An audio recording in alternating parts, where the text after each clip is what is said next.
Hi, Sweden. This is Jimmy Jam from cold Minneapolis, Minnesota. We're at Flight Time Productions, and you're getting ready to listen to me on Soul Corner with Mats on channel P3. Det var på morgontiden. What we did was really kind of capture a little bit of the new wave attitude and mentality of just being different and having a different kind of energy, but still were, funky. Uppbrottet och konflikten med arbetsgivaren Prince. Well, he felt that we would be giving away the time sound. I didn't really stick with Terry. I mean, we didn't really grow apart, but I was off into, at that point, I was really a little bit more into sports and doing other things. And it was hard in those days to get around. Terry, I lived in South Minneapolis. Terry lived in North Minneapolis. And in order to get around, it was, you hop on a bus and whatever, and it was hard to get around. So Terry eventually went on, then maybe in the next year or two, to add some members and form Flight Time. I had a band. Paradise is a band that actually started from some people at school that I went to school with, like in 9th grade.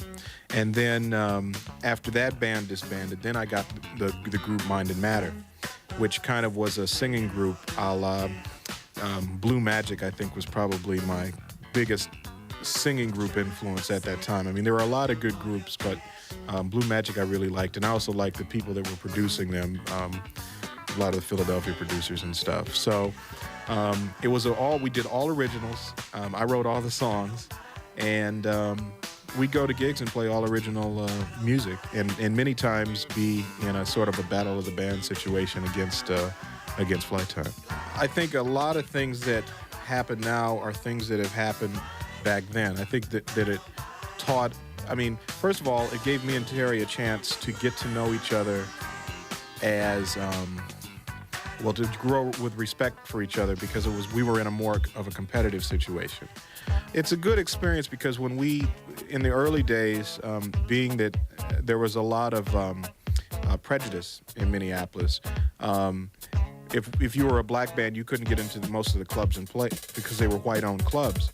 So we would have to be not only musicians, but we'd have to be entrepreneurs too, and we'd have to book our own gigs and rent out a hotel or rent out a ballroom somewhere, and then print up a bunch of flyers, and so you became the promoter, and everybody you had to do your own thing. And so looking back on that, I guess that one of the things that we've been able to do is merge music and business. The Mind and Matter experience was kind of rough. I was about I think I was 16 years old, and most of the guys in the band were all 24, 25. And very much, into drugs, not heavy drugs or anything, but, marijuana and, just they had a different lifestyle than, I was very, very straight. I never drank or smoked or got high. I just didn't do it. But I was very much into music, and I was very serious about it. So I think I got very discouraged by the fact that these guys weren't into it as much as I was.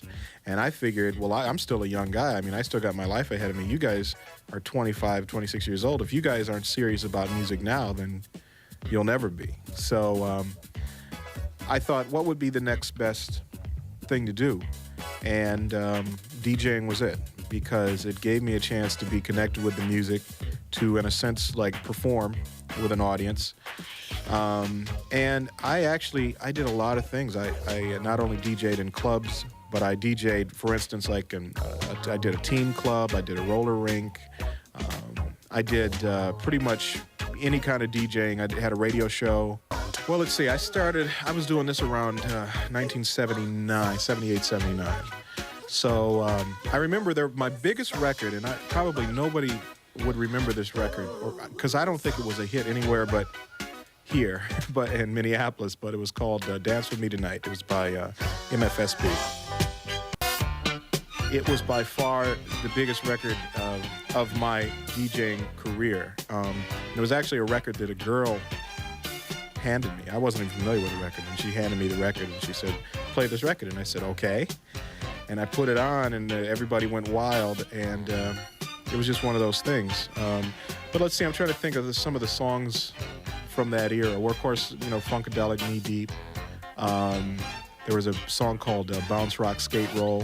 That was a big record for us. I remember stuff like Lakeside All the Way Live. A lot of the Solar stuff. I really got into the Solar stuff around that time. Whispers and the Shalimar, Second Time Around and all that stuff. And The Beat Goes On by the Whispers. Pleasure was a big group for us. Glide.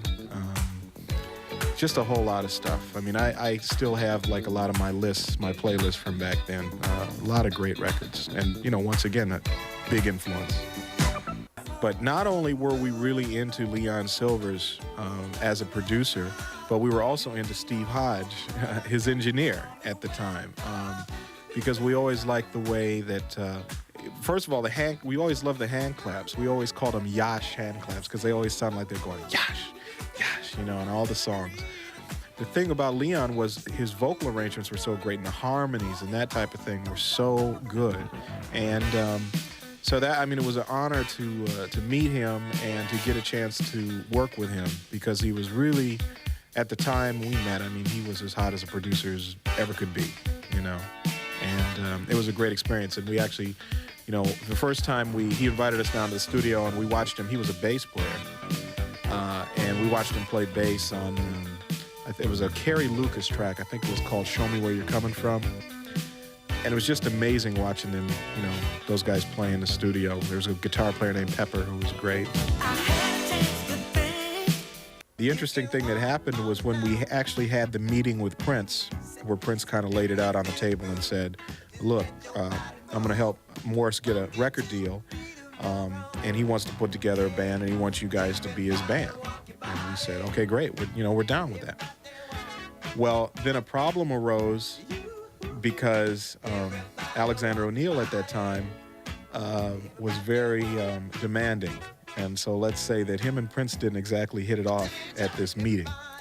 So it was going to be interesting because actually we were going to have to, Morris was going to be the drummer in the group. Because Morris, I don't think people knew that, but Morris was a great drummer. And so it was kind of rough. So we were like, well, gee, how are we going to tell Bean that, we got to go on and do this? Well, of course, with Alexander O'Neal dropping out, Morris had could sing a little bit, and he, interestingly enough, we used to call Morris Too Hot Day, because remember the song Too Hot by Kool & the Gang? Morris would come out from behind the drums and sing that song in the show. So we figured that, okay, well, if Morris could sing that tune, which was a kind of a tough tune to sing, he could definitely cut it as a singer. And he always had a lot of personality and stuff anyway. Even in his drum playing, he had a lot of personality. So that's kind of how everything came together. Alex dropped out. Morris became the lead singer. Bean then became the drummer. And the group was already, we had already at this time, on and off, or at least the rhythm section with Bean and Terry had been together at this point for 7 or 8 years. So they were very tight. Prince had a big influence in that. I remember when Prince's record came out, the For You album, it was really the first time that synthesizers had been used as sort of a lead instrument and to basically emulate horn sounds and that type of thing. And that was another very influential thing on us. But it was something that wasn't necessarily unique to Prince because, Terry had basically the same vision, that there should be 2 keyboard players, and music at that point, R&B music, was very bass and drum with horn orientated, more so than keyboard led. And Terry's vision was always that it would be a keyboard led group, which was why he was so insistent on, no, we got to have 2 keyboard players and that whole thing. So Prince did it first, and he did it great. And he basically validated, I think, everybody else's beliefs that you could do a band that was based around keyboards, and that synthesizers were more than just for making sound effects and doing solos, that they could actually be the main instrument doing the chords and that kind of stuff. So it was very refreshing when Prince did that, and then to basically be able to kind of continue, I guess, our version or our interpretation of that with a lot funkier edge. I think we did it. I remember actually Prince came up with this idea to start the show with just doing the song The Stick, and to have Morris just comb his hair for the first, 20 seconds, 30 seconds of the show. And I just remember that when we hit the first note of Stick, and the spotlight came on Morris, and Morris combed his hair, and the crowd went berserk, and it was like, okay, we're on to something here. And needless to say, we kicked butt badly that night. I mean, Shalimar was really in the decline. They had lost, I think Jeffrey Daniels had left at that point, and I think Jody probably had even left. So they were really in decline. And Cameo was pretty much in decline. It was really their last tour as the big ensemble, when they had like 11 people. But by that point, they had really fell off at that point. So we killed them. And I remember Terry ran into that same roadie that had said we wouldn't be nothing. And he said the guy just looked at him and just shook his head. And so, I don't know. Sweet revenge, I guess.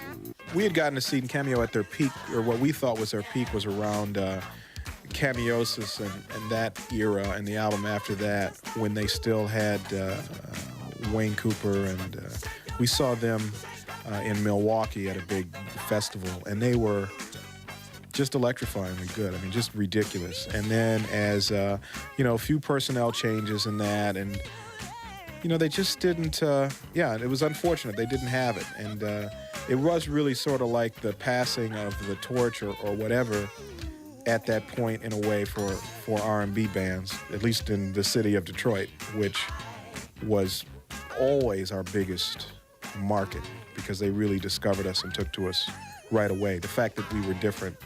And it's interesting because Detroit was really into new wave music.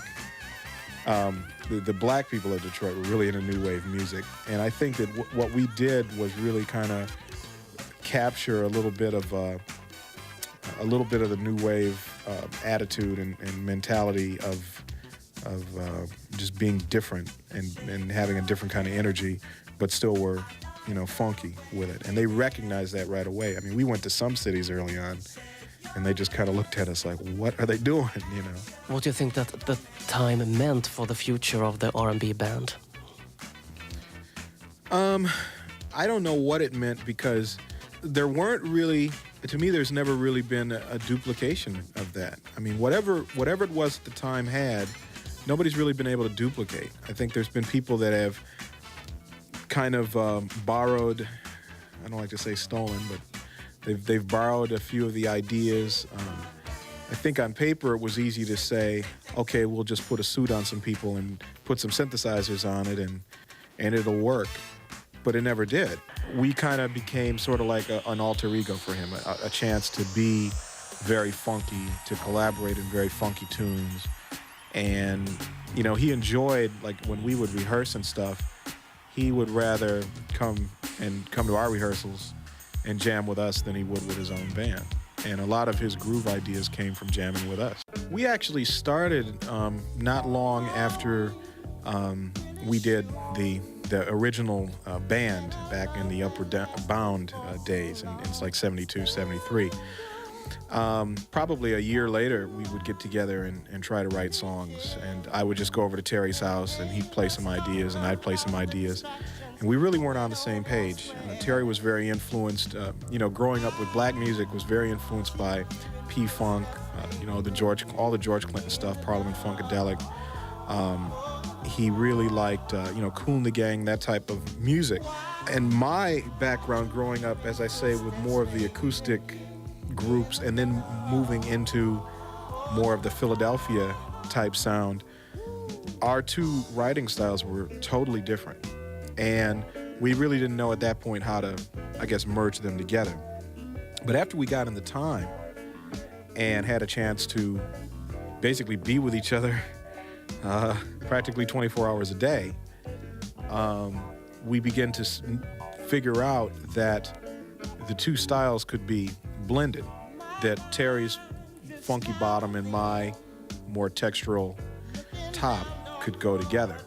So then we started, I guess, seriously writing songs more so when the time began. We really felt like, we were doing something a little different.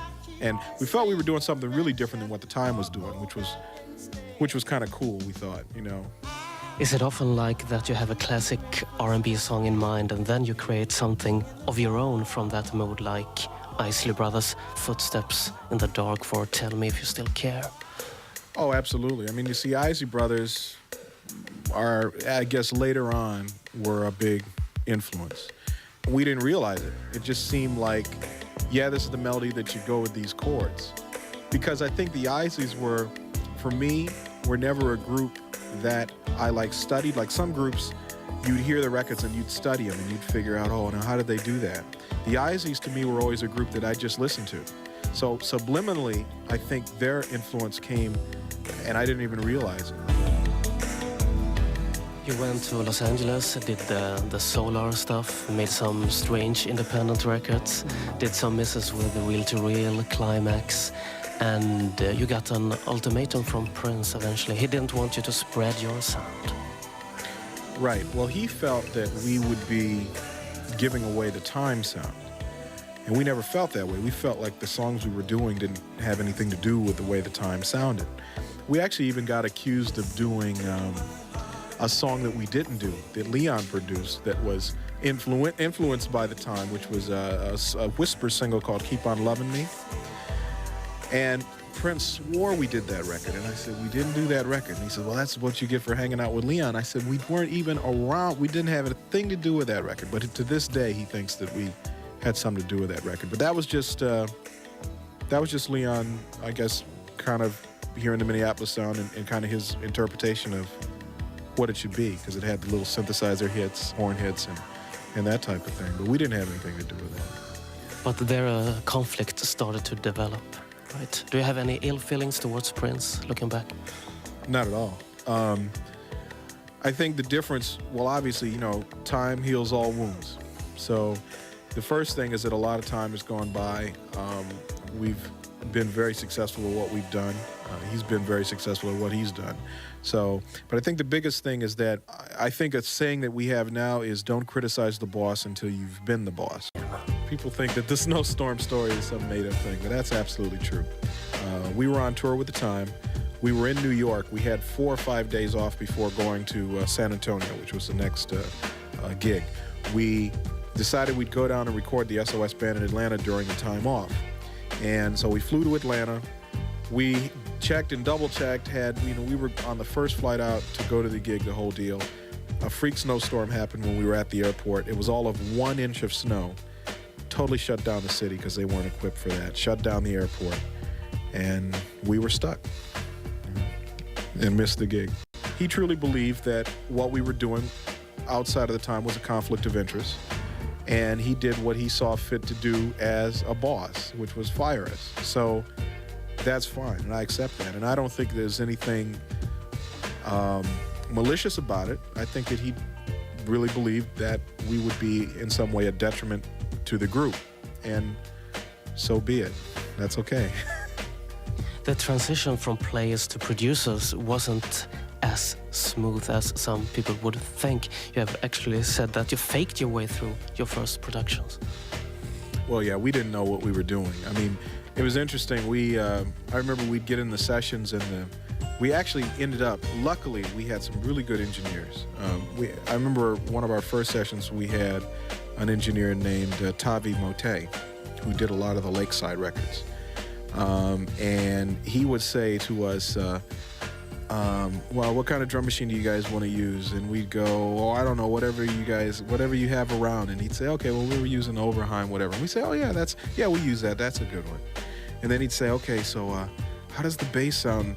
How does the bass drum sound? I put a little bit of compression and whatever. And we'd go, yeah, that sounds good to me. That sounds kind of like what we did. So, I mean, we really kind of acted our way through a lot of the stuff. And it worked out good. I mean, the toughest thing we learned early on about producing is getting good vocals. And that's one of the things, like I say, why we respected Leon so much, is he was so good at getting, great vocals out of people. And even to this day, we tell a lot of our producers that just because you can produce a track doesn't mean you're a producer. Give me a completed product, get me through the vocals and all that, and then you're a real producer. But up to that point, you're not a producer. You can just do tracks. It's a difference. It was hard to say no to a lot of things because we really wanted to do everything. I mean, it was really like, someone that has had creative juices just kind of bottled up for so long. Now all of a sudden getting an opportunity, and the calls coming in to work with this person, work with that person, and it's like, oh, great. I mean, it was wonderful. Musicianship is coming back, and that's great because we're musicians. So it's coming back to us. We don't have to chase it. It's coming around to us again. I think we still enjoy doing that type of thing. I mean, I think for me as a keyboard player, that's still the type of chords I like. I like a lot of really pretty chords, like major seventh chords, but then I like stretching like minor chords into ninths and 11ths and making them just a little bigger and a little more, I guess, expressive, I guess would be the word. And I do like the things to be layered. I always think that records should be somewhat visual, that they should have some sort of element where you see something in your mind or you can somehow hear the depth of the record. It shouldn't be a one-dimensional record. And I think really a good example of kind of the textural, pretty top and a funky bottom was like Just Be Good to Me, which actually was our first hit, a big hit. I think was really the first time that we really got it right, meshed the two things and did a good job with it. Here you really combine traditional soul with the electronic sounds happening at the moment. This was totally different from any other R&B happening at the time. It had two bass lines as well. Mm-hmm. Well, bass lines were always important because Terry, being a bass player, even if it was a keyboard bass that I would be playing, he would never let me get away with a messed up bass line. He'd go, that ain't a bass line. I mean, he was always, very astute about that. And I think that it was very electronic. I mean, we ended up using, for instance, on SOS stuff, we used an 808 drum machine. I hate to say, it wasn't because we were geniuses and thought, oh, wow, let's just take this old little drum machine that basically people have discarded and use it. It was because when we went to the studio, that was the only drum machine they had. So that's why we ended up using it. And it became definitely a trademark of SOS Band Records, but we were careful that we didn't begin to make any one thing a dominant trademark across everything we did, because we tried to give everybody a kind of a different sound. Freddie Petrus was so funny because he was the most charming guy, but he didn't pay anybody. There was like engineers that hadn't gotten paid. He gave us a check. When we got to Minneapolis, the check bounced. It was a fiasco. I don't think we ever got paid from that project until probably, 3 or 4 years ago. Jack Fred Petrus was found in the water with a stone around his leg in Mexico. Right, that's what I heard. I believe it. Somebody he didn't pay got mad, I guess. That's the way it goes. But I know from what people have said and from our experience, I mean, we really never saw a dime from that project. So I wasn't surprised when I heard that. Cherrelles, I didn't mean to turn you on. That was another forward-looking piece. Yeah, I'll tell you that a lot of that influence came from, at least for the beat of that song, came from The System, the group The System. I really liked the kind of drum patterns and the things that they were doing, and we saw them perform live, and at that time it was amazing, especially coming from our background with the drummer and the whole deal, to see a group with no drummer on stage, just the drum machine. They really were ahead of their time, but I didn't mean to turn you on. Had a lot of, I think, influence from that, and that would be an example of, like you say, kind of listening to a record and it directly influencing, what you did. Yeah, I definitely think that a lot of the experience really went into Janet's record. A lot of people will tell you, well, I'm singing this key, or this is my key, and I sing it, or whatever. I don't think we've ever asked anybody, what key do you sing in? We just kind of write the song. With someone like Janet, it was pretty interesting because we knew where she could sing from listening to her other records. I mean, we did a little homework and listened and said, okay, she sings from here to here. But we ended up on her record, for instance, like on Nasty, is sung in a very low tone, which she's never, at that point, had sung that low in her life. And actually, Janet was someone that ended up having a lot of range. I mean, we did a song called He Doesn't Know That I'm Alive that she's doing you know, the real high octave stuff, which she can do, but she's not, you know, at that point it was more, can you do it? Let's give it a try. But the thing about Janet, more than her range, is just the tone of her voice is so great. And she's what I like to call a melody singer, meaning that her voice is almost like an instrument. And so when you write a melody, she has a kind of voice to me that can sing it, you know, better than a lot of singers. There's a lot of singers that can, I guess, would be vocally more proficient. But as far as just singing a melody and really bringing it across, I think Janet's probably the best. This is surely a strange soul music center. I mean, it's for sure not Muscle Shoals, Memphis, or Philadelphia. Yes. Is it something in the air or what? Well, I don't know. It's hard to tell. You know, most of the people, I can only speak for, I guess, my generation, but we all grew up together, and, you know, Prince and Andre Simone and, you know, Jesse and all the guys in the time, Terry Morris. We all grew, I mean, we're all of the same era, I guess. And even though we had different influences, you know, I think growing up, I think that probably a lot of it had to do with something I mentioned earlier, which is just the fact that when we were growing up, we not only had to be proficient as musicians, but we also had to be entrepreneurs. We had to make our own way. And there was a lot of really talented white musicians and white bands, but they were very comfortable. And so there was never really a need for them to look any further. They could sit in a club and make great money and get all the girls and free drinks and whatever, I guess, was like the norm to get. We, as the black musicians of our era, were always looking for something more. We were like, well, this local level thing, we can't make it on a local level and be successful because they won't allow us to. So we have to go to the next stage and try to get a recording contract and try to tour. And I think that drive is probably why, you know, most of the groups that came out of the Minneapolis area, even it being a predominantly white area, were black groups, because we had to do something nationally. We couldn't do anything locally. I think it's had as much influence, I guess, as anything that's gone on around us. To me, I always say that the first New Jack Swing record, or the record that directly influenced New Jack Swing, was Nasty by Janet Jackson. Because the first big New Jack Swing record was Keith Sweat.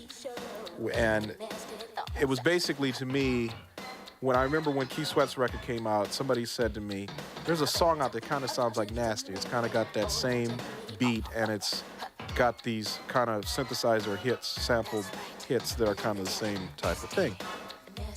And at the time I thought, well, yeah, I guess it does. But to me, it was a totally different thing. I don't think it influenced Heartbreak as much, because it's interesting, because we heard the Guy record as we were doing the Heartbreak album was done, and we heard the Guy record, and we thought the Guy record was like the greatest record we'd ever heard at that time in our lives. And I remember we met Teddy Riley, and we saw him, and I said to him, I said, hey man, I said, that Guy record's gonna be the biggest record of the year. I said, it's fantastic, blew me away.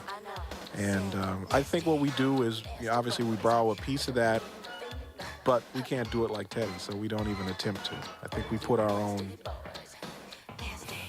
our own spin on that. But I think that's something that Teddy does better. Still to this day, I think he does it better. And I think the people that have really been influenced probably more than us by it are people like Dallas Austin and Jermaine Dupri and some of those guys, and the kid that did the SWV record. I think those kids have been really influenced, because it kind of like whatever we grew up with has influenced our production style. I think they probably grew up listening to a lot of Teddy stuff over the last 6-7 years, and it really, I think, got into their production style. Basically, we wanted to make it kind of like home, away from home. We wanted to make it very comfortable, and we wanted to make sure that we had enough rooms. One of the things that happened at our old studio was we ran out of room, not for myself and Terry, but because we were bringing in other writers and other producers into the fold, and we wanted to have enough room for them. So we have 4 studios. One of them is dedicated mostly for mixing, because with the amount of projects that we do, there's always something to be either mixed or remixed or whatever. We did one room that's just basically myself and Terry's room, and it's nice because I always leave pretty much things that I like to track with all set up the way I like them. Then we have Studio C, which is a little small room that seems to be favored by Lance and Prof T of Low Key, because the speakers in the room are way too big for the room. So they go in and do, they like to do their drums and that kind of thing in there because it's really loud. They like recording really loud. And then we have Studio A, which is a big studio, I guess in anticipation of doing groups like Sounds of Blackness when you need to fit 40 people inside, or doing string sessions or anything that's big and acoustic. It's kind of everything you kind of want. And the nice thing about it is that it's a private studio. It's not, open to the public. So the only people that are in the building are just people working on Flight Time projects. And so it's very much a family atmosphere. Everybody knows everybody else. And it also helps in keeping the studio, I guess, looking nice, because everybody takes pride in the fact that it's their studio. Jamaloo. Well, we just upgraded all our recorders to, they're all analog, but we just started using Dolby SR, which basically gets rid of the hiss. But it's still analog. I still think that there's a warmth to analog, and I also think that digital tape, to me, as a medium, is already an outdated medium.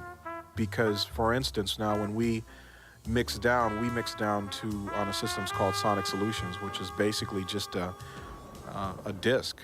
You can move things around, and you can do edits that are, you never destroy anything. It's always still in the memory, so if you do the edit wrong, you can always pull it back up. We assemble the albums in there, we do the whole thing, and then to get the analog sound back, because that's a digital medium, when we actually go to master, then we take the information that's on the Sonic Solutions, and rather than going to a digital format, we go back to analog tape. We think that that's really the future of recording. There will be no tape whatsoever.